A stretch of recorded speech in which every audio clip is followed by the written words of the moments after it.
Welcome into a new edition of the Going Deep Buffalo podcast. I'm your host, Kevin Massare, here with Kevin Siracuse as usual.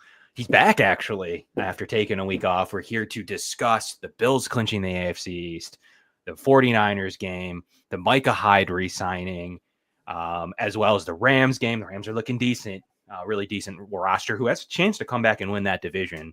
So we're going to be breaking down the Rams game. Will we have some injuries to go over? The Bills are getting pretty healthy. The Rams are too. The Rams look like they started their season pretty rough. Some major injuries, but they're back. Their roster's pretty healthy for the most part. So we're going to break down that at the end of the show. How you doing today, Kevin? I'm good, Kevin. Aside from being buried in like 4 or 5 feet of snow and we're supposed to get another foot tomorrow, I am feeling very good because the Buffalo Bills are the AFC East champions for the 5th year in a row. And this is a year where a lot of analysts predicted that they would be second or third. So I'm feeling great as we head into the stretch run. I mean, what more can you ask for? I think we did this a couple weeks ago or a long time ago, a couple months ago now, where we said, would you have signed off on a 10-2 season knowing what we know now? Absolutely. Like, it felt kind of rough starting 3-2. Like, there was like, well, is this going to be the year we're going to scrap to the end, 10-7, scrap to the end to make sure we beat out the Jets? The season turned on that faithful night against the Jets to make sure that they went 4-2, pretty much put a stamp. The Dolphins were falling at that point to make sure that getting ready to be the AFC East champions. But it wasn't easy. I mean, it took a Mike Williams didn't run to the red line. So Aaron Rodgers says it wasn't easy. That was a tough game. The Bills came back, kicked the field goal to win, Sten interception there to end the game. But ultimately, that was the best of the Jets, and that was it. And since then, the Bills have been on a tear since that start, and their rough injuries to start the season for once, as they're getting fairly healthy. Dalton Kincaid back at practice today. We have Keon Coleman, who was close. I'm assuming the weather, the game plan, that probably played a role into lots of Matt Collins, lots of Khalil Shakir. Not as much need for Keon Coleman in those elements, although it would have been fun to see him in that snow. So that is quite frankly why I think he didn't play. But they have the luxury. They keep winning to sit these players out. But Micah Hyde signed today. Player coach signing to the practice squad. The Bills let go Deion Kane, their practice squad receiver, buried on the depth chart anyways, had a good preseason, but just isn't a role for him as the Bills are 6th deep at receiver still. But that could change any moment as the Bills need some roster spots for Carter, for Grable. So we'll see how that plays out with their roster. But Kevin, you're looking at a situation to where Micah Hyde's back. You have people all over the spectrum on this, so I want to get your take on it. Really great for the locker room. Sean McDermott has already stressed that he's not just bringing anybody in this locker room. Did you know that Sean McDermott is now the top 10 in winning percentage for coaches with 100 games plus? So now he's the second winningest coach since 2020, top 10. The most of the coaches there are in the Hall of Fame. So it's been a great run for the Bills, and Sean McDermott is protecting the culture. Signed. He was asked about it, Micah Hyde, and coming back and the situation with his kids in San Diego and his wife and the cold. And he's glad to be back. He said this is his last stretch, so at least we know that. But to the practice squad. So where are you on the spectrum of, is he just a player coach, Josh Norman, going to sit on the practice squad, most likely not going to see him? Or is this a situation, do you really think there could be sub-package role and or real snaps for him? So I guess talk to me about your thoughts on Micah Hyde and what you think the Bills are going to do with him as far as a football player. Well, first of all, did you know that this was happening? I mean, I guess no one really knew, but did you have any tells or any speculation that Micah could actually sign? Because I saw over the last couple of days that there was a lot of smoke, and I'm like, why are people talking about Micah Hyde so much lately? And then within hours, it was announced that the Bills signed him. So did you know anything about this? Yeah, I caught some smoke in a sense. His locker room was there. Some players were talking about it. They kind of always felt. I personally thought he'd come back at the bye. That was what I had thought. I thought he came back a little bit late, but there could be school. Maybe with school winding down for the holidays, it's easier to travel and leave and be here for a couple of months. But ultimately, I did think that he would come back. I thought it would be a few weeks earlier. But there is for sure some talks of Micah Hyde returning. So I did have a sense. I didn't know that it would be today. But it's always, if it was going to be a day, it's going to be a Wednesday. I just figured it'd be 2 weeks ago or maybe 1 week ago. But ultimately, the Bills chose this week.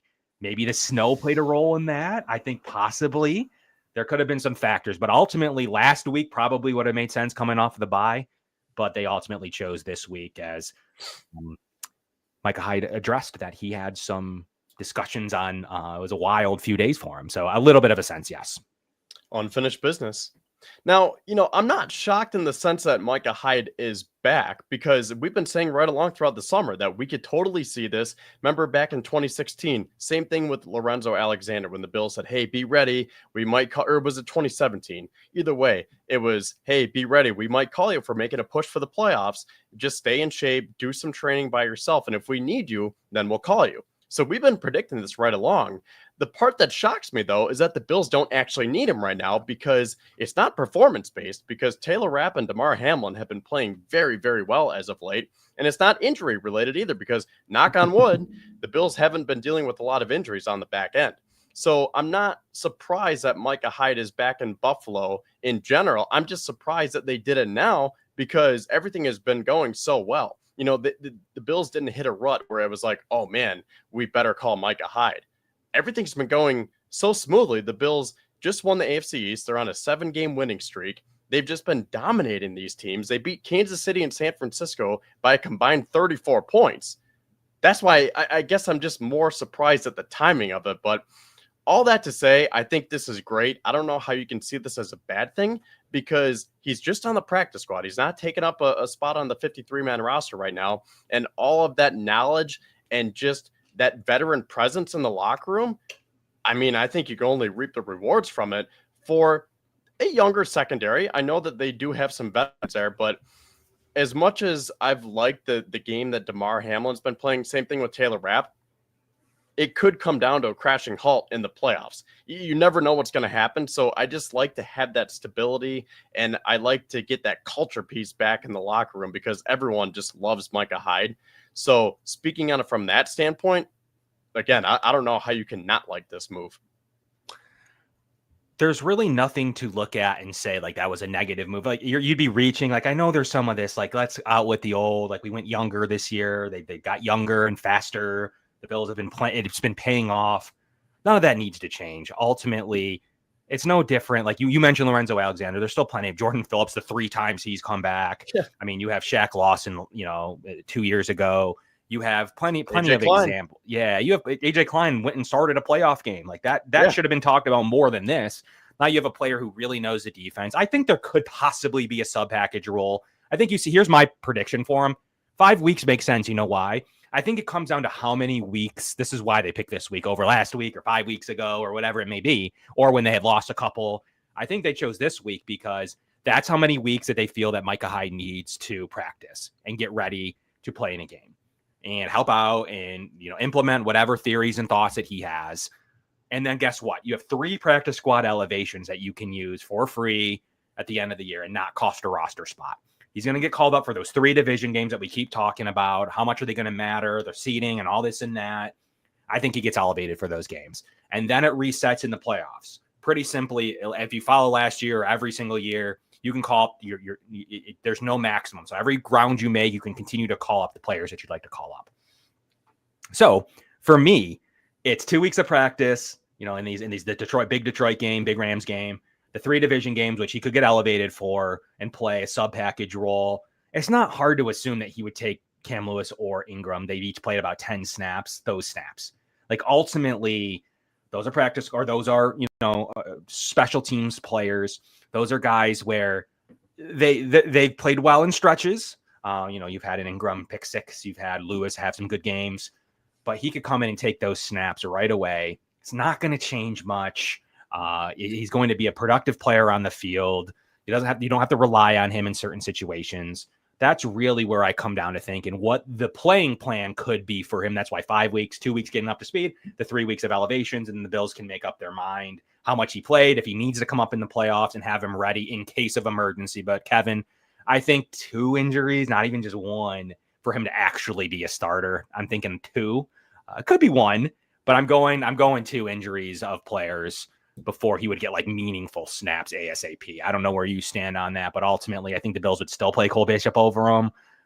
You could even go, will they play Kareem Jackson over him or Cam Lewis? I don't know, but I really think it would take multiple injuries for him to see every down playing position. But I'm kind of in the middle on it. I think that he has a little bit of a role. I don't think it's going to be a big role, but I also don't think you're never going to see him. So I think it's all circumstantial. Those 3 games at the end of the year, 2 of them at home in front of the home fans, and you could utilize him in those games, I think is the right kind of fit rather than the 49ers and the snow, the Chiefs game, and the Lions game. Yeah, I agree. I'm pretty much in the middle too, but honestly, I really don't want to see Micah Hyde play for this point right here. As much as I love Micah, I want to continue on with what I was just talking about, because if you'd see Micah, that probably means that there's a performance-based issue or an injury issue.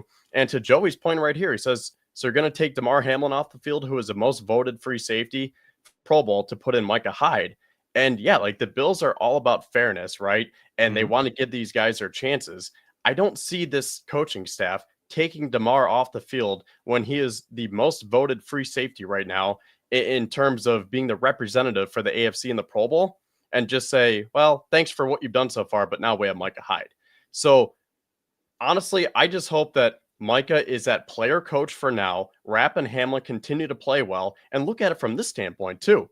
Cole Bishop had that one action in terms of being a starting safety. He had that one game in Houston, and it was not the best game, to say the least. What can Micah Hyde do for his career now? Now, sure, he's not going to be there every step of the way, and it's not like he's going to be with him for multiple years. Micah said, I'm just playing for this year and this year only. Maybe I'll stay within the organization, but in terms of playing, it's this year. So I'm looking at it from the Cole Bishop standpoint and saying maybe he can help groom Cole Bishop for when Bishop is ready to become a starter. He can be there as that veteran depth and insurance, just to be that voice for Taylor Rapp and Damar Hamlin, right?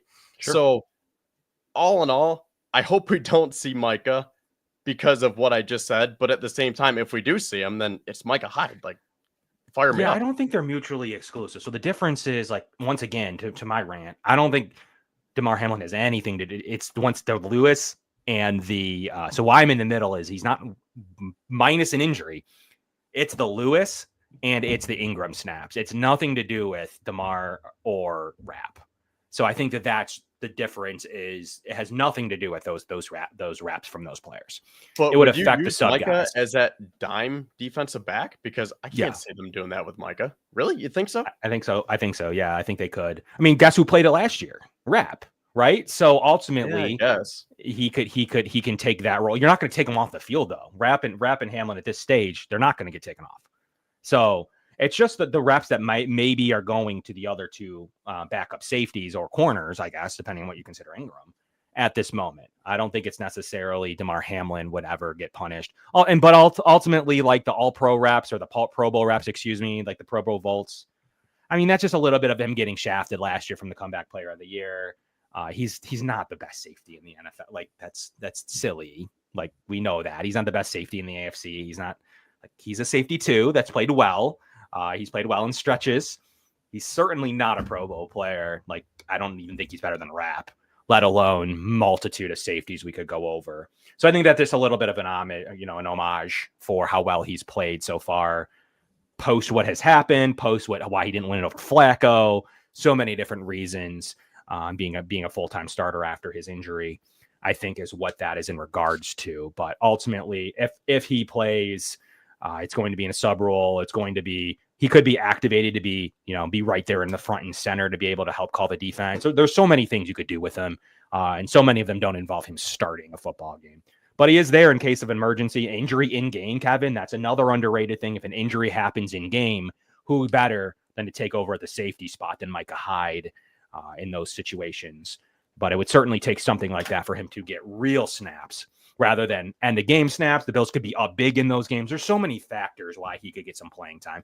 But all we can do is see. I do think that he'll see some time in those AFC East games to end the season, especially at home and especially Week 18 when we don't even know what's on the line in those games. So he may be playing in those games for the final time potentially. So we'll see how that all plays out. But any final thoughts on Micah Hyde? Yeah, just to add to that point, I think you might be onto something because the Bills are the first team to clinch the division by week 13 since the 2009 Colts. So the Bills have a little bit of wiggle room now. As much as we want to get the 1 seed, when we get to those Patriots and Jets games coming up, you might want to rest your starters. And I'm not a big proponent of saying that the starters should rest multiple weeks. Like if they get that 1 seed, I don't think that they need 2 or 3 weeks off. So No. it might be a little bit of a juggling act for McDermott to figure out who needs to play and when they need to play. So maybe you're going to see guys like Micah Hyde or Kareem Jackson, for that matter, get some snaps just to take the pressure off and to preserve the bodies of Taylor Rapp, who we know he plays a physical game. Same thing with DeMar. So maybe, again, I just keep coming back to it. Between his knowledge and experience, I don't see how this can be a bad move when it's probably just going to be McDermott trying to figure out some of these pieces as we get ready for the playoffs. Yeah, I think that sounds right. And then we don't know. A player could get a rest 1 week and not the other. So ultimately, I think the Bills need to win 2 games. They need to see the Chiefs probably drop a game. Otherwise, it's going to be tough to know, like we were talking about last week on the show, if the Bills are 2 weeks back, or excuse me, 2 games back with 2 left, it's going to be a really tough act to see how McDermott plays at. So if they're still 2 back at that time, can you really go all out assuming that the Chiefs are going to lose 2? It's tough for me to assume that would be the solution they would take rather than mixing and matching in that Jets and Patriots game in back-to-back. There's still a theory then if, you got to preserve the 2 seed, you got to see what the AFC North does with both the Ravens and the Steelers. But if that would mean if the Chiefs haven't really lost much, that would mean the Steelers have lost to the Chiefs. So the Bills may be in good standing for that. The Steelers and Ravens still have 1 game left. So there should be some wiggle room, but the Bills still probably want to preserve the 2, be healthy for most likely Denver at this stage. That's who's very likely to be the 7th seed, maybe a chance at LA, but it's most likely Denver. They play again, but LA has won the first time. So if LA wins that again, it's almost certainly Denver. So the Bills will have to be ready for that Denver situation. And quite frankly, those are the games you could see Micah Hyde in leading up to the 2v7 game, which no 7 has beaten a 2. The Bills have been the 2 many times since the rule change, which is unfortunate.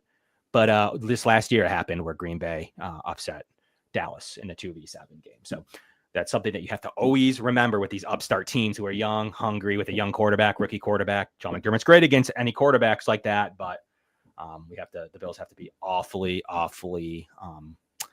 careful in those games. But Kevin, when it comes to the 49ers game, it was just a perfect culmination of, look, no one could stop each other running the ball. Like that was going to happen. Who could throw the ball better, which was clearly the Bills. And ultimately the Bills started to play some better defense, like make some stops when it mattered. Between the 20s, people were running wild. McCaffrey gets hurt. Mason apparently gets hurt late in the game. And Kittle was dropping balls. Jennings was like their best player. Like there just wasn't much there for the 49ers. Debo wasn't his elements at all in terms of what he's good at. You would have thought they could have got him going, but really he was only getting going on the return game.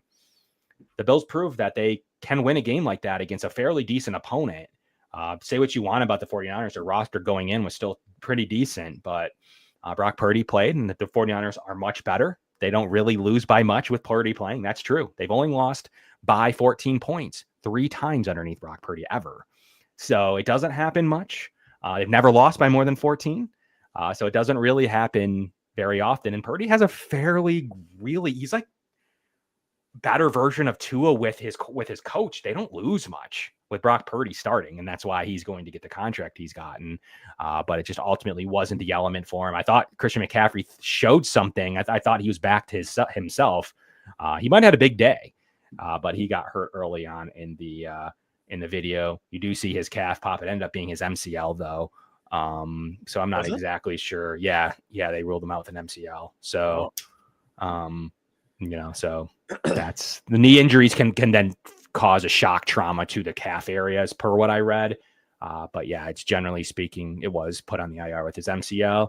I always thought they had an off chance to win the division, but I really think the Rams are right there. It's a big game for the Rams too.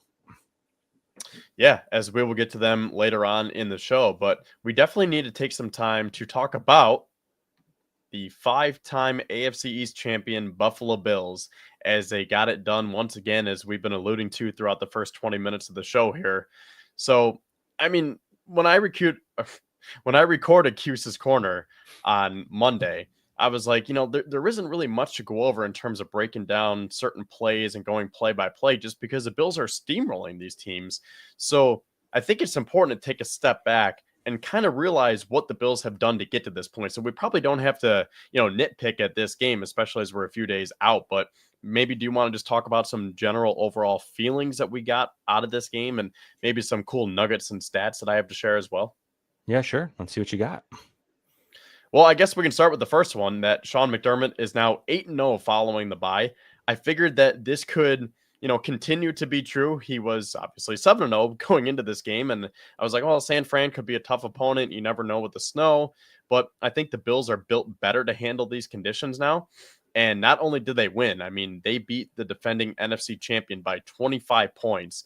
And I think we need to talk about McDermott for a couple minutes, because that might be the happiest that I've ever seen Sean McDermott. The fact that he was rolling around in the snow, making snow angels with Josh Allen, like that is so cool. He is really loosened up this year, and I feel like he's trusting his players. He's been more aggressive. They go for it on fourth down, and I think a side of him is always going to be like, Josh, be careful. Don't take unnecessary hits.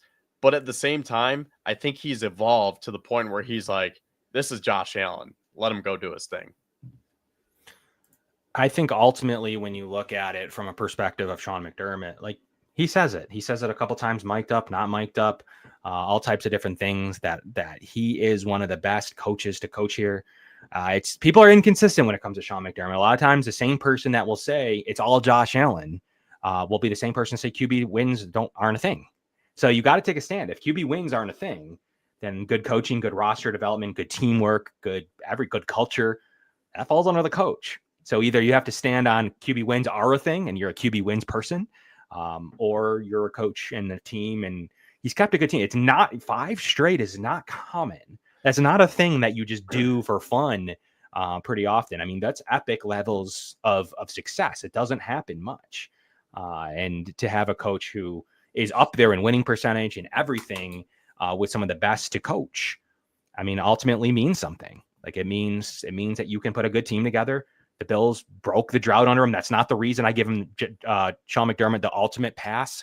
It's for reasons like this. Off the bye, they win again and again and again and again times 8. Like at some point that matters. They are prepared and they're ready, as much as we don't feel like it in the moment. Sometimes when they throw 3 straight times out of their end zone against the Texans, it doesn't feel like they're prepared. But ultimately, the reason they did that was the reason that you have the MVP, the number 1 potential MVP in votes right now and in possible betting odds, is the MVP is the quarterback of the Buffalo Bills. We'll see how it plays out over the next 5 weeks.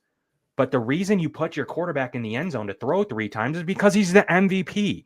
You're gonna look more foolish running 3 times, punting it, and then kicking a game-winning field goal or winning in overtime anyways. So ultimately, you make the decisions you make because you have the quarterback, and you put him in situations constantly to be successful. He's going to be successful. The Bills need to do it in the playoffs. They still need to have a healthy defense. And I still think that's you have Josh Allen on offense. I still think the number 1 thing you do on defense is you need to be healthy. That's why Micah Hyde might get reps. So that's where it all comes down to as you play out these 5 weeks. They already have a ticket. They already have a home game. The Bills need to care about how hard they can push to get the 1 seed. They can't push too hard to where they're making dumb decisions. Like it's a challenging way. This is going to be challenging than any other season in the past, where the Bills need to rip off 5 straight. They need to win the division, to get the 2 seed, to get the 3 seed, whatever it may be. This year is a little bit different. The Bills need to do whatever it takes to be healthy. They can't play AJ Klein. They can't push week 18 so hard that they lose Gabe Davis, that in the wild card round, they lose Terrell Bernard. Like this is that Terrell Dodson's hurt, that Rasul Douglas gets hurt in there as well. Like that stuff matters. So the Bills are going to have to pick every single decision carefully with how they play this thing. And the 1 seed has to be in play, in my opinion, to get prime time minutes from these guys. However, there is a thing where how rusty can you be if you rest too much? Like it's a tough challenge the Bills are going to have. And it starts this weekend where the Bills are going to go all out for a couple weeks for sure. But it's those last 2 games where What are they going to do in those? We're going to have to talk about that in a future show, but it's going to be a challenge. But Sean McDermott has made the right decisions so far with a lot of this stuff. Brought a Tyrod Taylor team to break the drought, and you can say, oh, it was lucky, or, he didn't, wasn't that great, whatever. No other coach was able to do that prior with similar quarterbacks or worse. Tyrod Taylor was a guy that was probably one of the better drought quarterbacks, but Fitz in his prime was probably better. Like Fitz in his heyday, like ultimately, yes, Fitz had some mistakes, but ultimately Fitz, right when he became Fitz, is probably still a better quarterback. So when it comes to Tyrod, Sean McDermott got the most out of him. He continues to win. At some point, like, he's the coach. Like, I want to see him, win something sometime soon. He's never going to get fired without missing the playoffs. It's never going to happen. You can wish it. You can hope it. You can think it. How good we'd be with Ben Johnson. It doesn't matter. When he coaches like this out of the bye every single week, every single year, he's not going anywhere. As he continues to have a top 3 winningest coach in the sport actively, like at some point, like, it is what it is. You're going to have to take whatever small shortcomings he does have in certain situations and hope that he has learned from it, which he's shown to be very aggressive. He's shown to trust his offense. He has shown to be prepared. The number one thing, Kevin, again, like, the Bills make amazing adjustments. They basically held the 49ers offense to nothing for most of the day outside of that first field goal drive. They came out with a pretty big lead and let them drive down the field once. But other than that, had a nice punch out at the goal line. Turnover differential is great. What are you going to do? So the 49ers game was just a culmination of things that the Bills have been able to do late in the regular season. They don't lose in December, knock on wood. But they haven't given this so much flexibility like they have. The Lions game, although it is a Super Bowl preview, it's going to be a difficult one because it really isn't the Super Bowl. So the Bills are going to have to determine how to go out and play that based on what the Chiefs do. All this is always based on that. So 49ers game, great game, good vision, really fun to watch. The Bills were able to dominate. You saw a triple crown by Josh Allen. You saw him just leading in the MVP vote. You saw a great play by Amari Cooper, which they could have blown dead for progress, for sure. They could have blown that dead, absolutely. So I was glad that they didn't. I love football being played the way it was. There was no real flags I complained about for once. I thought it was a fun and interesting football game. When refs and so many other things ruin it, wasn't one of those nights. So it's good to see real football be played in the elements. I still am a full best conditions possible kind of guy. But Kevin, anything remaining in your world on the 49ers, any stats you want to talk about or anything else you saw from that game? Yeah, a couple things. So just to finish out with McDermott, did you see the odds to become the odds for NFL Coach of the Year? And McDermott was not in the top 5. I mean, that is a complete snub. How is McDermott not in the top 5, considering what he started with and what everyone thought the Bills were going to be going into the season, and to where they are now, as they already clinched the division? That's highway robbery. Dan Quinn, I thought he got snubbed too. I don't think Matt LaFleur was on there. I'm going to try to find it because, I mean, I think the 5 that were on there were deserving because there are a lot of coaches who are having good years, but you got to put McDermott on there. I think it has to do with, like, if you have the MVP, that might hurt your case. Like if you have a potential one of 2 8, but it doesn't stop Andy Reid in the past. So ultimately, I think that probably has a little bit to say with it. The Bills are good, so that's going to hurt him. But a lot of that wasn't going to be true. There's a lot of people that thought the Bills would finish 2nd or 3rd in the division. The roster was bad. I mean, it's the same roster that they started the year with. They didn't really make any drastic moves. Nothing crazy happened. They got Cooper, great. But ultimately, Cooper's been hurt. I mean, his production, he played well right out of the gate. Ultimately, he's been a role player on the Bills, just like everybody else has been. No different, really, than anybody else that's been in this roster. So, look, if that roster's been that bad and they went and won it, but most people are going to give that to Josh Allen. They're going to say, well, yeah, you have the MVP. So that's who's going to get the credit, which is fine. Josh deserves it in this situation. Although I agree, like, I think he had the 7th best coach of the year odds. It's weird to me, but I mean, ultimately taking a team that's already good, that finishes 11 wins. Is he the first Bills coach to go 11 from 4 straight seasons? I do believe. So there's a lot of numbers around it, but ultimately they're going to say, yeah, your team's 11-6, 12-5 every year, roughly. Are you going to go a win or 2 more than that? I guess. I mean, but the difference there may be that Josh Allen has, cleaned up a lot of those turnovers, but I think that's what it comes down to, even though Sean McDermott has a great case. And people wanting to fire him, the grass isn't always greener. Like, you never know what could happen. You could still have a good offense, for sure, with Josh Allen. You never know what could happen to this team with that offensive head coach. How much are you going to take right now, the second DVOA offense, the second after the 49ers game? How much can you boost that? How much is it? Like, how much more can you boost it? So let's say you elevated an offensive coach to coach. Okay, all right, I'll give you the first overall offense, I guess. One spot. What do you know? Like, the defense, who's always in the top 8. Like, how low could you go? Like, it's scary to me to consider that scenario where you could have the 25th defense. Look at a good example. And I love Lou Anarumo. Look at Joey Burrow, like Joey Cool, Joe Shiesty, whatever people call him. Like, he has some of the most epic numbers ever, the first quarterback ever, I think, to lose with that many points in back-to-back games. That scares me, that you could have that kind of production, 30 touchdowns, 5 interceptions, whatever it may be, and be out of the playoff. I don't mean be winning the league. They're out of the playoffs. I mean, that's bizarre to me. That is the kind of stuff that could happen if you make too many moves because you're desperate. You got to keep it rolling. At some point, one of these lottery tickets is going to pay off. You're not going to be playing AJ Klein in the playoffs. You're going to look a lot more like you did against the 49ers than you're going to look against the Bengals in the snow game a couple of years ago in the playoffs. So ultimately, punch a ticket, catch Mahomes. You know how to beat him. You do. You know how to beat Mahomes. You beat him 4 straight seasons. At some point, if you even play them, where my odds right now, Kevin, 99% chance for the Bills to be the 1, 2, or 3 seed. Obviously, that's not saying anything other than the 4 seed's not really in play. But more than that, a 93% chance that the Bills and Chiefs don't even match up in the playoffs until the AFC Championship game. So really, both teams need to win. And that is only a 27% likelihood that the AFC Championship game is the Bills versus the Chiefs. So ultimately, there's not a ton of odds that say, like, you may not even see them. Like, ultimately, there's like a 25 to 30% chance that you even see them in the playoffs, a tick higher with the probable small, tiny chance they match up in the divisional round. But other than that, like, you're talking about a 30 to 35% chance that you see them, and a 70% chance you don't even see the Chiefs. So ultimately, there is teams in this playoffs that can take them down. Sean McDermott puts them in a chance to beat some of these bad quarterbacks. Yes, he's been got by Andy Reid and Patrick Mahomes, but he doesn't get got by many other people. So ultimately, one of these years, it's going to come together. You keep punching a ticket. You keep punching home games. You keep printing money in the playoffs. You keep having a good playoff quarterback. It's going to pop for you, just like it did Peyton Manning.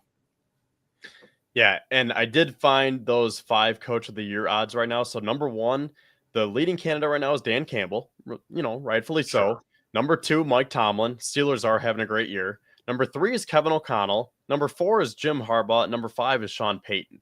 So yeah, all 5 of those coaches are having good seasons, but you could easily take out Harbaugh and or Payton and put McDermott in there, Dan Quinn, Matt LaFleur with Green Bay. So I guess that's all I'll have to say about that, because I do have a couple of other things that I want to get to before we flip over to the Rams. One of them is, I don't really have much to say about this, but I just want to show this picture because it's so awesome. And when we were talking about Josh, and he's the only quarterback in history to have a passing touchdown, rushing touchdown, and a receiving touchdown in the same game. He just continues to defy logic. And that play was just so great, because to have the wherewithal that he did, and Amari Cooper, for Josh to have the awareness to follow that play, kind of like following your shot in basketball, where he said after the game, yeah, I kind of threw it behind him, so I wanted to run towards a play. That's great awareness from Allen to continue on there. And it's also great awareness from Cooper to know that Allen was right there, and he had the guts to pitch it back to him in those conditions and let his quarterback do his thing. I mean, that is awesome. And talk about chemistry for guys that have only played 4 games together. There's not much more you can say other than showing the picture, I don't think. It's just how it comes down to it.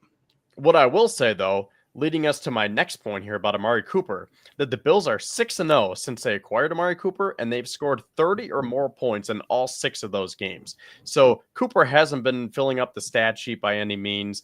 He hasn't been dominating the box scores when you look at it. But I think just the fact that they were able to acquire him for dirt cheap, essentially, I think that just took off so much pressure from these other guys. And I know Keon Coleman hasn't been playing, Dalton Kincaid hasn't been playing, but really that's even more impressive that they've been able to do this. But I think just the fact that you finally have that top wide receiver on the food team right now who can kind of distract the defense, right? Like if you're the 49ers, you're like, oh, well, this is Amari Cooper. You got to pay more attention to him than Mac Hollins. And then what do you know? Mac Hollins, good thing he knows how to use those feet, because then he was able to toe tap in the end zone and make a beautiful catch. So I just think that Cooper has opened up so much more for this offense, even though maybe the offense hasn't necessarily been going through him each and every week. And look, 4 games, 2 of those games he didn't even play in, only 130 something yards. I mean, he's nothing, like I said, he's a role player. Like he's a role player, one that can help out. You know, the biggest thing he's been able to do is help out without Keon Coleman in, without both of them in. It's rough. So that the Bills are able to make sure that they have a boundary receiver there that can help out in certain situations, and they haven't needed them. Like Bills offense is so unique. Like they run an extra offensive lineman. They've been successful running the ball. Josh Allen's been good. All the weapons are role players. Knox, Kincaid, even when he's playing, they really have seen limited dominations. 1 or 2 games by Coleman, a couple games by Shakir, but you've seen like limited domination from the Bills' weapons from across. And obviously, you've had a few James Cook games as well in there. But for the most part, you've seen players do what they're supposed to be doing, give their 1/11th, and help the offense. It's a very unique. Joe Brady runs a unique offense. It's not one for stat friends. If you're a stat guy, you like box score stats, it's not going to be your best friend. He's really not. He's not going to be the guy you love. Even Josh Allen's, one of the biggest arguments against the MVP is, where's his million touchdowns? Like, ultimately, 20 touchdowns is good. It's not great. So 27 total. So yeah, he's 13 touchdowns away from having his 5th consecutive season of 40 total touchdowns, which would extend his NFL record. It's going to be tough though. Like he's especially with, we don't know how the last game or two is going to go. Like you're talking the about next 2 weeks could be shootouts, at least from the Bills' offensive perspective. Well, actually, Detroit, I mean, that really could be a shootout back and forth. We'll get to the Rams in a couple of minutes here, but I think Josh could kind of have his way with this Rams defense. So he could rack up some touchdowns. He could probably get half of those. Detroit's missing their entire defense, like their entire roster. Their offense is still super good. Detroit, they're missing their entire defense. Like they're going to have issues when they start playing good teams. We'll see how they do tomorrow, but they have the extra rest on top of it, though. That's a big bummer. We'll see how Detroit looks, but they're going to be a mess defensively. So we'll see how that plays out against some of the better opponents when they don't get to play some of the weaker opponents. We'll see how Detroit plays out against what could be some tougher games down the stretch when they play, obviously, the Packers, Bills, 49ers now or whatever. It was a very tough finish based on what the 49ers are and Vikings. So, you're not going to get the Jags, the Colts, and the Bears for much longer, and you didn't even barely beat the Bears, and you shouldn't have. So ultimately, we'll see how Detroit looks with this weakened defense. And we know, as Bills fans, we know how that went last year. Like at the end of the year, it's just rough to not play your entire defense. So we'll see how that looks for them. So Josh has a case, but if the Joe Brady, 11 touchdowns for James Cook at some point, those have generally been in Josh Allen's wheelhouse. So we'll see if that ends up playing. I mean, James Cook is not a touchdown scorer historically. And didn't he have 2 back-to-back in his first 2 years? I believe it was just 2. Yeah, he set a record the other night, a career record between his NFL career and his college career with his 12 total touchdowns this season. Mm-hmm. The most he ever had in a season before was 11, and that was in 2021 with Georgia. So this is really a breakout year for James Cook.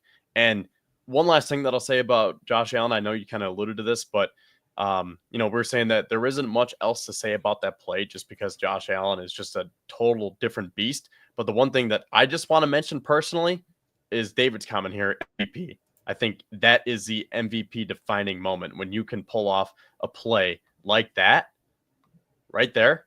Give him the MVP. Got a couple of them, the Chiefs game included, the week prior with what he was able to do.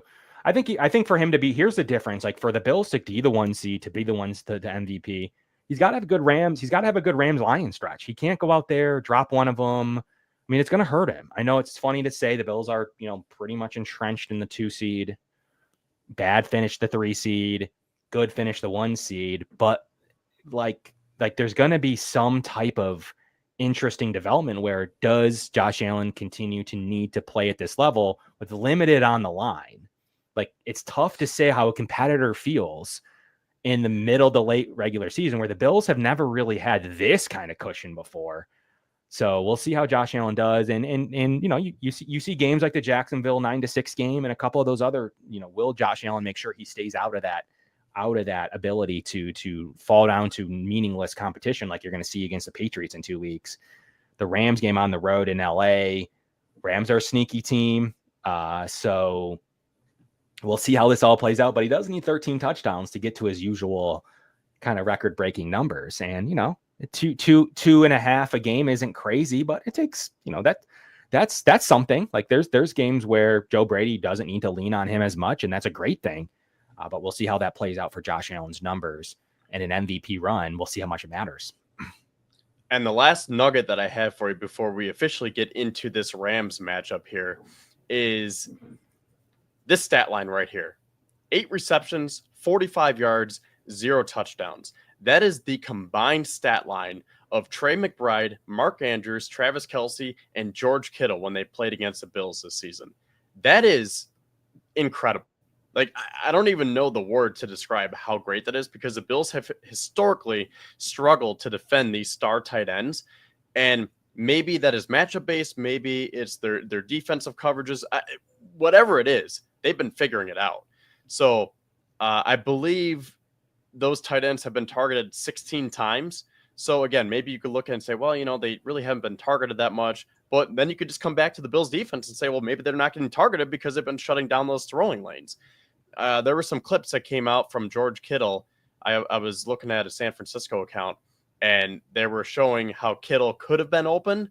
But really, I thought the Bills defense did pretty good, because this isn't necessarily just a Terrell Bernard tweet. It's not necessarily a Matt Milano tweet who's back on the lineup now. I mean, this is everyone doing their part, whether it's the linebacker, or if he has to drop in coverage, then Douglas or Benford will come up. Maybe the safety comes up, whether it's Taylor Rapp or Damar Hamlin. But I think everyone collectively has been doing their part to limit these star tight ends to that incredible stat line, when these guys, these 4 tight ends together this year, have combined for 241 receptions, 2,557 yards, and 17 touchdowns. But against the Bills, essentially nothing. The Bills are 8th DVOA with the tight end, negative 11.9%. So I wouldn't say they're playing as good as the stat line indicates would be top 3, but they're playing good. They're playing good against the tight end. There's definitely some nuance there, like the weather with Kittle. In week 1, you know, Kyler wasn't, you know, playing extreme ball. He was missing Marvin Harrison. There was some nuance there. And then obviously with Mark Andrews, they were playing Isaiah Likely early in the season after Andrews' injury. So I think there was definitely. But Likely only had 1 catch for 26 yards, I think. Yeah, but you could say, well, Derrick Henry ran all over him. Same with Lamar. Right. But either way, it just comes back to the point that a lot of times when we're game planning against the Bills defense, you say, we're going to target them with our tight ends. We're going to have Travis Kelce get targeted 10 to 12 times. We're going to target Mark Andrews 10 to 12 times. George Kittle, he's going to run up the seam and get yards after the catch. That has been non-existent this year.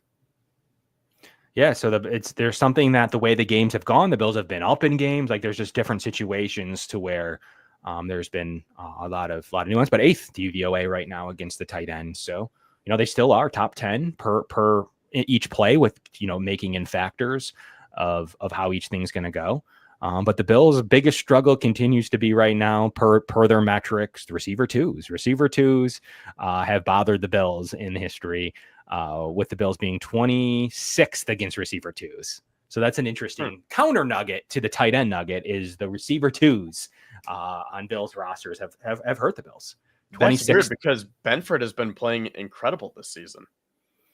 I mean, it just, the Bills don't necessarily go side to side, though. So it's basically just the team's receiver two and what they do in general against the Bills scheme, and less about Benford. Benford may have something to do with receiver ones, though. So it could be a Douglas stat, depending on how you look at it. But they have struggled against receiver twos per their advanced analytics right now, where 15.7% less than expectation. Yeah, it hasn't been great according to who you'd be considered as a receiver two on the roster and the production in that game. But there's nuance there as anything. Bills are up in games. They're throwing deep to back up players. Like, there's so many things that go into some of these situations with 30 points in 6 straight games. So we'll see what happens there. And the Bills could be looking at it again. Yeah, gaps in the zone. Sure. Like, there's definitely reasons that you could point. There's so many things that would go into the Bills struggling against receiver twos. But also, I think it's also because, as Aaron Schott said on our show, and as he says historically, the Bills are really good against receiver ones. So if you're good against the tight end, you're good against receiver ones. Like, they get yards somehow. So at some point, it is coming. Other second and tertiary options for rosters. It would make sense. Like, the Bills are maybe allowing it in some way. There's definitely some schematic reasons for their 26th against the receiver twos of rosters. Meaning which, but look at this week. Like, you have a potential. What do you consider Cooper Kupp? So switching to the Rams game now. We got to get into the Rams game as we're already approaching 9:30. But first and foremost, I wanted to shout out to our show sponsors, to the Summit Center. Thank you so much for being a show sponsor here with us. It's always great to have some of the best autism care in Western New York. You saw Dalton Kincaid with his Summit Center. I didn't play, but we hope we see those My Cleats, My Cause for the Summit Center with Dalton Kincaid. And you see Dawson Knox, his wife, his wife's brother. So Dawson's brother-in-law has autism. So it's always cool to see her posts and his posts as well. But Dalton Kincaid, shout out to the Summit Center there as well. And shout out to Dave Dengler and the Larson-Timko Funeral Home as well for sponsoring tonight's show and all of our shows here on Built in Buffalo. Absolutely. So it's time to get into the Rams. And just like we were just talking about with receiver two and tight ends, the Rams are coming in with a pretty good offense. They're healthy. The offense is healthy. Their offensive line's below par, in my opinion. They've had some interior issues all season long. It's a pretty weak offensive line. They're trying to figure it out. They've struggled at stretches, but they're coming in with Cooper Kupp and Puka Nacua. So who do you consider the receiver two there? So that's where, I guess you consider Cooper Kupp their receiver too. Like, I would assume so. But then you have Demarcus Robinson, who's been successful. So there's, the Rams have weapons, and they have Kyron Williams, who's a guy that scores touchdowns. He's not overly impressive to me. Blake Corum's trying to work in a little bit there. Their offensive line leaves a lot to be desired. They don't really have a tight end. And Davis Allen, they've been trying out a couple of guys there at their tight end position. But, Matt Stafford's still getting it done. The Rams are still a challenge. They've been winning games lately, 5-2 since their 1-4 start. It's a roster going 5 out of 7. They're starting to get scary. They got healthy, just like the Bills.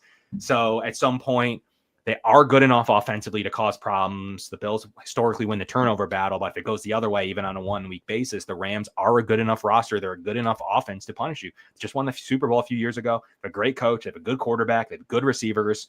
But unfortunately for the Rams, it's the same Shanahan offense. It's the same Mike McDaniel offense with motion, from the same lineage and tree. The Bills are used to this offense. They play it all the time.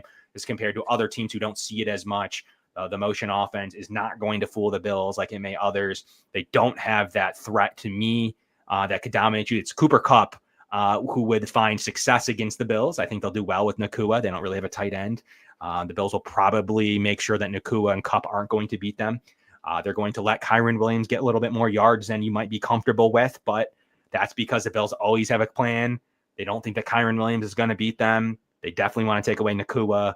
They definitely want to make sure that Kupp is who's going to be their zone beater. Kevin, what are your initial reactions to the Rams offense?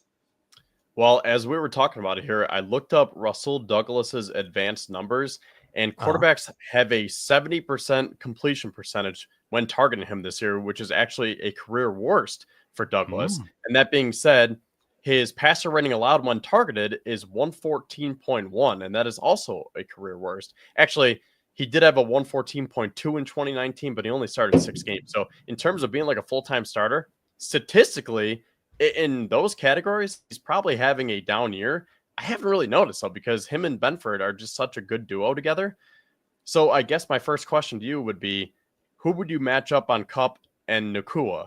Do you put Douglas? Actually, they could put Cooper Kupp in the slot and have Taron Johnson on, but That's right. Who do you put on Nacua? Would that be Benford then? Benford. Yeah, that's going to be Benford game. Yeah, it's going to be Benford on Nakua. You're probably going to see Rasul Douglas on DeMarcus Robinson or Tutu Atwell or whoever may be a second and tertiary options. But the scheme may allow that. That's what I mean, though. Ultimately, the way the Bills play, if they play a lot of cover 3, based on how the Bills are what zone coverage they're in, if they're in zone coverage, Bills don't play cover 1. They don't play a ton of man coverage. They play a little bit. They don't play a ton of man coverage. So he's the closest defender in those. So a lot of times the DVOA does back that number up, where the Bills 26 in the league against receiver 2s, thus pointing to those Rasul Douglas numbers rather than Christian Benford numbers. But that may be where teams are putting their receiver 2 and the Bills are scheming things otherwise. They're like, all right, if that's where you're going to go with it, that's not overly killer to us. If you're going to go to Tutu Atwell or DeMarcus Robinson, we're not overly worried that in those situations. So I think that's what happens.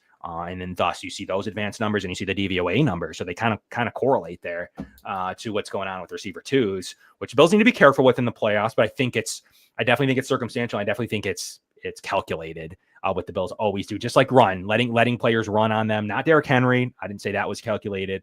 But for the most part, like, they probably didn't think Jordan Mason was going to beat them last week. And ultimately, if they could keep Purdy under control, they felt their offense was good enough to get it done, and they were right. And ultimately, they've been right. They've been right many times with this situation, especially in the regular season. They've been right. So I do believe that the Bills will scheme up a plan for Cooper Kupp. It's going to be Taron Johnson, possibly. It's zone coverage, though, man. It's always where players go. It's always confusing Stafford is the best way to win. It's not necessarily to cover Kupp the best that Kupp's ever been covered.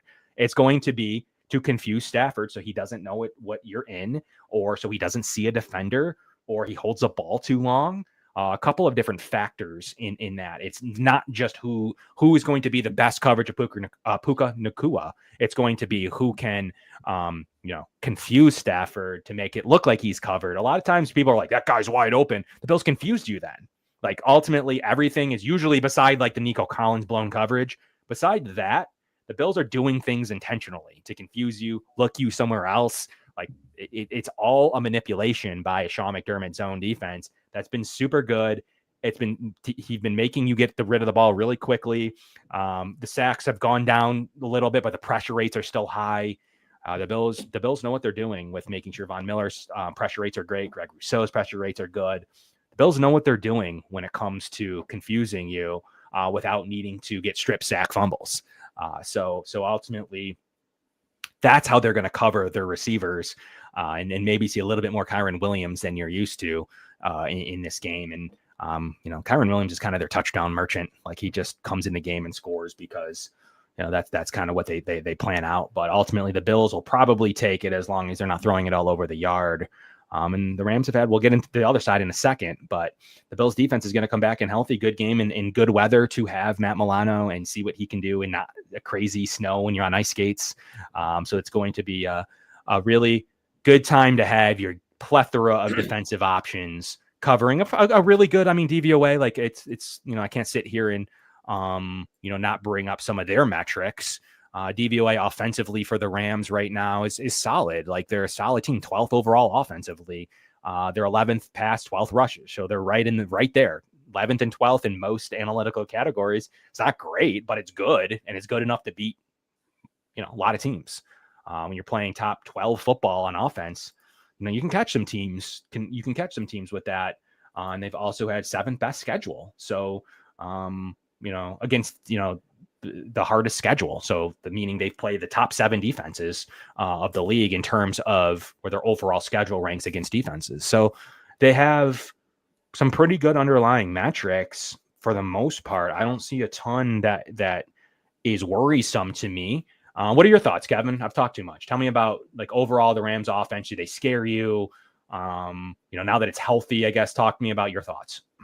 Well, just to finish our point about CB1 and CB2, I was looking into Christian Benford's advanced stats, and his completion percentage allowed is 64.3%, so about 6 points better than Douglas, and his passer rating allowed when targeted is 82.9, which is a career best. So Benford is a complete dog, and going off of our previous point, I think that they probably will start him on Nakua's side, But to your point, I mean, this is a zone defense, so it's not like he's going to stick with them and going to go hip to hip with them for the whole game. Same thing with Rasul Douglas. He'll probably start out on the other side with Demarcus Robinson or Tutu Atwell, but they're probably going to have to interchange a little bit. Same thing with Cooper Kupp, because the Rams might start him in the slot. They might put him out wide.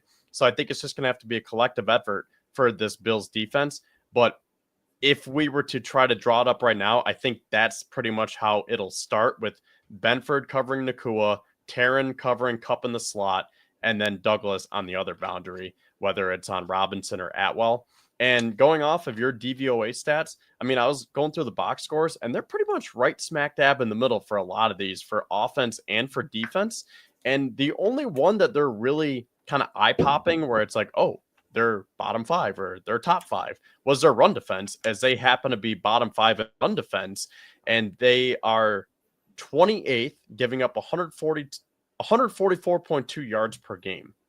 So if we want to talk about the Bills offense now, do you think that's a way to attack this Rams defense? Do you think you run at them with James Cook? Yeah, it seems like that. And to real wrap up their offense real quick, Alaric Jackson missed today. They've been very healthy, but Alaric Jackson was the only player who didn't practice at all. He's dealing with a foot issue. He's their starting tackle. So that could be a major loss for them from an offensive line, in my opinion, which isn't already that good. So Alaric Jackson, one of their better offensive linemen, who's their starting right now for Joe Noteboom at left tackle. So for him, he could be out of this game. So that's noteworthy, as Noteboom, who I guess is generally speaking their starter, or he has started at least week 1 and been in and out. He is most likely going to see him if Alaric Jackson can't play. So I wanted to make sure I shouted that out. But yes, I do believe the way to go is to run at them.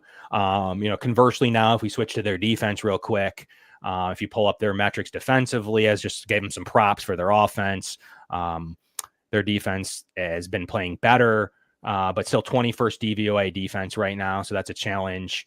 They come on up from 26. So they're playing a little bit better, but they also played a poor Saints team, in my opinion. 22nd right now against the pass, 21st against the rush. So DVOA would say they're equally below average to not good against either. But sure, like the Bills have shown you that they're going to come out and run. And if it's not successful, then Josh Allen starts to take over more and more and more based on the limited success on first and second down. That's what it comes down to, Kevin. Like they're going to run on first down. We've mentioned it on the show. I know you've brought it up. But ultimately it's going to come down to how good they are at running, and they will either continue to play off of that if it's successful, or they'll make some alterations at halftime, or they'll change it up. But I do believe that will be the initial game plan. The 49ers game is going to be skewed a little bit because of the weather and being successful running the ball. So it's going to definitely play in the hand of what you're talking about. But the Bills started with a rush 85% of their drive, started with a pass in only 4 times in all their first down situations. So 85% started with an 85% success rate as well on top of it. So they were successful running the ball. Early rushes, are always tough to have a really positive EPA, but the Bills had a really successful early rush rate of 0.1. That's fairly good. Well, a really good success rate in rushing in general, 0.22. It's tough to have running affect the game on a 0.22 EPA per play over expectation. That's a very solid running number. So that's kind of what the Bills saw there. Dre Davis was actually a 0.27 running the ball in his 12 plays. Very, very solid. So I do believe the Bills will run the ball, but it comes down to that. If they're unsuccessful at some point, the Bills will start throwing. I mean, that's kind of what happens. And that's kind of based on the weapons. They may have all of them back. They may give Kincaid 1 more week. So it really does depend on, they could have everybody. So it does depend on that. You're going to have all your receivers. That's nice. You're going to have a gamut of situations. The Bills are going to put the Rams in a situation to where I like a lot of their defensive linemen. I do think they have a lot of talent in Bobby Brown III. He's really good. Jared Verse has been awesome for them. Fisk has been solid. I thought it was a good prospect the Bills could entertain in the second. Kobe Turner has been a really good defensive interior player. They don't have a ton of depth outside of those guys I named, but those are their big guns. Don't like their linebacking play. I don't think it's particularly very good. And their secondary is an extreme mess. So how do you look at that front seven, who's solid, and then you look at that secondary, who's not very good, and determine, well, all we're going to do is run? So that would be the counter argument to maybe you truly see a balanced attack in this one. Yeah, and that's what Joe Brady's been doing right along this season. So I think that the Bills have a plethora of options. And I'm glad you brought up some of those players because I was going to talk about them too, because this is a very, very young defense. If you look at their depth chart here, I think that they only have 2 veterans starting between Darius Williams at corner and Cam Curl at safety. They did just pick up Emmanuel Forbes from Washington. They have Akella Witherspoon as a boundary backup, but like, aside from that, going down the list here, you mentioned Fisk, 2nd round pick this year. Jared Verse, 1st round pick this year. Omar Speights, was he undrafted? Not sure, honestly. Yeah, I don't know. Yeah, like they just have a bunch of, I don't want to say no names, but they have recovered very well from being that team whose motto was F those picks to saying, oh crap, we won the Super Bowl. We don't want to be stuck in the mud for years to come. They've hit on a lot of these day 2 and day 3 picks, and you're starting to see it come to fruition. But at the same time, they are young, they are inexperienced, and they are middle of the pack. A lot of their stats point to that. They are 6-6, and the one that I keep coming back to is a run defense. That is the one outlier where they are 28th. So maybe that's how Brady wants to start it out. They want to attack that run defense. They want to attack that defensive line. Once you wear them out and once you get them tired, that's when Josh Allen can take over and continue to prove why he is the NFL MVP. 29th in true pass set grades from their offensive line. So 29th based on 3 independent metrics, that tackle, guard, and center. So they're they have some really, their center is not overly good in my opinion. Their interior is a mess. So it could be a good defensive tackle game. And then if they're out one of their main tackles, that's going to be an issue for Matt Stafford, who's already limited in terms of movement, what he can do. Yeah, they're just dead average in a lot of different things. Most notably not average with some offensive line metrics, but they basically around negative, a little bit negative in terms of offensive EPA per play, a little bit less than average. Their defense is same roughly. They're allowing a positive EPA, which means you're not, 0 is average. Positive, just like you learn in anything, that means you're letting up too many points. They're a little bit worse than average there. So they're like the 16th to 18th best team. That's what it comes down to. And stats, box score, advanced stats, like I think everything would say that that's accurate. So they're good enough to beat probably a lot of teams. But they're also not good enough to where they can get into trouble if they're not playing their best football. So I think that's ultimately where it comes down to. One thing I like to look at is offensive series results for the Rams. And they're 10th. 74% of their drives go for first downs or touchdowns. So that's a good number. So they do have some offensive firepower to make sure that you're keeping you on your toes. Defensively, series conversions, they're toward the bottom. So they allow a lot of conversions, close to 0.75 defensive series conversions. Conversely, 75% they're allowing for a first down or touchdown, which is low. So there's some issues when it comes to their roster and what they're able to do. But finally, some advanced metrics. Their pass protections overall pretty poor, one toward the bottom of the league. Their pass rush is right in the middle of the league. Their run defense is right in the middle of the league. Advanced analytics would say that they don't overly buy the worst run defense. It's not great, but they wouldn't call it 28th. And then lastly, their run blocking is decent. Like they can run block pretty well, but that pass blocking is an issue. Like it's definitely probably their weaker category. If you look through the Rams, and now it's we're running short on time. It's time to get into our keys to the game, Kevin. Oh, my bad. Wrong banner here. So keys to the game, I think it's pretty much what I was just saying. Run at this defense. They are proven to be susceptible to giving up those runs. And like you said, I would have to go back and look, but I think Alvin Kamara had a pretty good day on the ground against them last week. So I think that is the way to attack this team. Wear them down, wear them out, get James Cook involved, get Ray Davis involved, maybe even a little bit of Ty Johnson. And then that's when you can start to branch it out to some of your other weapons on the outside. Maybe you can work in Kincaid a little bit if he plays, Coleman for that matter. I wouldn't necessarily target these guys 10 times right off the bat. So I think it's going to be an everybody eats approach. Okay. I think so too. I think it's going to take a little bit of everything. Get after that offensive line. There's some weaknesses if Alaric Jackson doesn't play, who's been a nice licking player for them this season, based on their weak offensive line. Get after it. That's how you're going to really disrupt everything. Like ultimately, how do you cover Cooper Kupp? How do you cover this person or that person? Get pressure. The Bills get pressure. They make things happen. They get up in the game. Those things all work themselves out. Don't let them see momentum. This offensive line's not good enough to dominate you. And what's funny to mention the trenches, I think their defensive line's decent, but their offensive line is not very good in my opinion, and especially like to have the opinion of a Rams fan to see how they would rank Alaric Jackson. But to me, it's a guy that looks to be one of their best offensive linemen based on the metrics, or you're going to see Warren McClendon Jr., who has struggled this season, and Joe Noteboom hasn't played too much this season as well, who's generally a guy that plays a lot, but he hasn't really played too much this year. So they're definitely going to have some offensive line issues. Get after their offensive line, make some issues, create some havoc. Bills win this game. Let's get into score predictions. Real quick, Omar Spates was a UDFA. So all right, there you go. From LSU. Again, I know he's from LSU. Yeah. So, I mean, they've just hit on so many of these guys.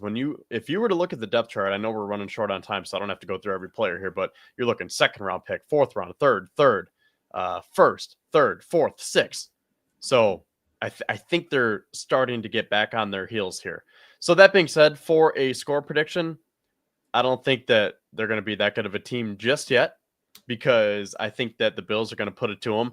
I have Buffalo winning 37-16. I think it's going to be maybe somewhat close early, but I think the Bills will pull away. And I think it's going to be one of those games. Someone mentioned in the comments, Air Allen in the dome, good weather, good conditions. And I think he's going to continue to prove why he's the MVP. 37-16? Is that what you said? Yeah. Okay. All right. Yeah. I mean, that's a fair win. Like, yeah, you're talking 3 scores. I think it's going to be close. I think their roster does develop. They're desperate. They have their division right in hand. How will the Bills respond coming off of an AFC title? The seeding's playing a role in this. Going out on the road, the Bills are very good at home, good on the road. Obviously, they've been gotten 2 times. Will they win? Ultimately, are the Bills going to win 11 straight to finish the year? I don't know. It's going to be tough. I got a 1-score game in this. Hey, Joey looks like he has a similar score to you. I have a 1-score game in this. I think they're going to score probably more than the Bills are going to want. 30-23 is what I have in this. So ultimately, a 7-point gap, and it's going to be close at times. I think there's going to be stretches where it's 20-20, something along those lines.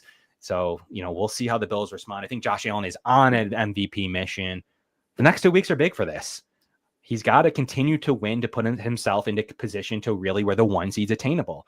We can't be in a position late in the year to where they're 2 back from the Chiefs. They're kind of just floating in the 2 seed. Like, the Bills need to make sure they stay out of this realm of nothing to play for. And it starts right now. It starts to make sure that there's plenty of stats on the Rams that are vulnerable. There's plenty of stats on the Rams that are good, especially now that they're healthy. So the Bills need to make sure that they're playing off of those vulnerable stats, and they're not necessarily buying into some of the other stats that do point to a solid game action for the Rams. I mean, they lost to the Dolphins, but ultimately they beat the Vikings, they beat the Seahawks, a couple of good wins, scraped by the Patriots in a kind of a high scoring game, got blown out by the Eagles in sorts, and scraped by the Saints. So they've had mixed results in this little stretch. The Vikings win was a nice win. But other than that, they haven't done too much. They scrapped against a really hurt 49ers team earlier this year. The Raiders game they scrapped by, and they lost to the Bears and got blown out by the Cardinals. So they have really mixed results back when they were injured, though. They have some really mixed results, and the division's right there. It's whether you're a believer in Seattle or not, the division's right there for the Rams. And this Bills game's standing in their way because they see the 49ers, which they probably think they can win, the Jets, the Cardinals, and Seahawks. They could win those last 4 games. I think they're better than those 4 teams. So we'll see if the Cardinals or the Rams are a team that's going to put pressure, because I don't truly believe, based on what I've seen, that the Seahawks are the best team. It's right there for the Rams, Kevin. But I got a 1-score game in this one going out there. The Bills play well in LA. And they're going to go into a really epic game against Detroit, 11-2. And Detroit's probably going to continue. We'll see if they're able to come back. Could be a matchup of 11-2 teams if they are unable to injuredly beat the Green Bay Packers, which they're still a better team then. So maybe they're 12-1. So it's going to be really fun. We're going to have a guest on next week. I got a couple of really great ones that I've been working for a few weeks now. Can't wait to talk Detroit Lions, but this game's in the way. I think it's going to be 1 score. To our show sponsors, please smash the like button. Thank you so much to the Summit Center and Dave Dengler and Larson-Timko. Any final words, Kevin? Go Bills. Go Bills. We'll see you guys here, as always, on Wednesdays to break down the Lions game, as well as talk about if the Bills are able to make it to 11-2. And it'd probably be that we got NFL game day breaking down this game just like they did last time against Bills Chiefs. Maybe 2 11-2 teams, but two very matchup against two opponents that you don't see often. Cross-function AFC, NFC, you're not going to see that much. So tune in. We'll have a really rocking show for you to all every 500 live viewers right now. Thank you so much. We'll see you next Wednesday.